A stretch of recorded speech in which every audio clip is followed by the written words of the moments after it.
This week's portion, VaEra, describes 7 of the 10 plagues, what is arguably one of the most dramatic portions in the entire Torah. And it raises theological and religious questions as well, as we try to understand exactly what it means to be a religious person. If it means to be a religious person, to be good, to have guidelines for what it means to do good and to provide meaning in our lives and to do good in the world around us, then we question then what the purpose of the story of the 10 plagues is. Because all we would need from the Torah is chapter 19 of the book of Leviticus, which is the holiness code, which tells us God wants us to be holy because God is holy.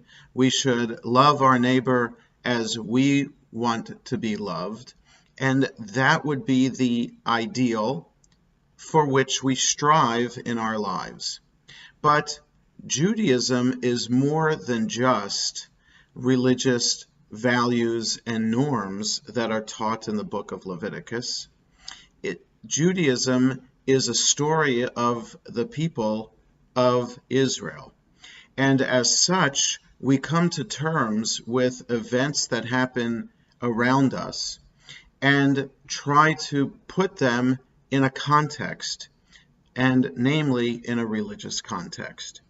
And so we find the Israelites, our ancestors, enslaved in Egypt, and somehow they have left Egypt, and they see the process of leaving as if miracles happened for them.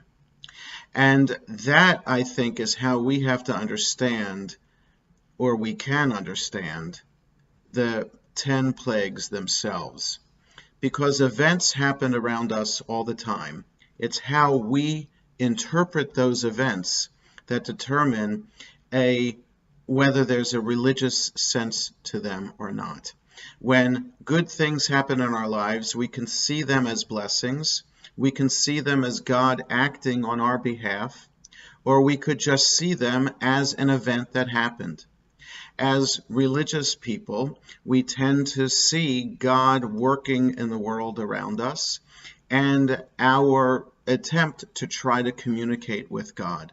And so the plagues then, as I see it, are ways in which our ancestors understood the process of leaving slavery and becoming a people, a process that was miraculous, a process in which the people became unified, a process in which they saw God acting for them.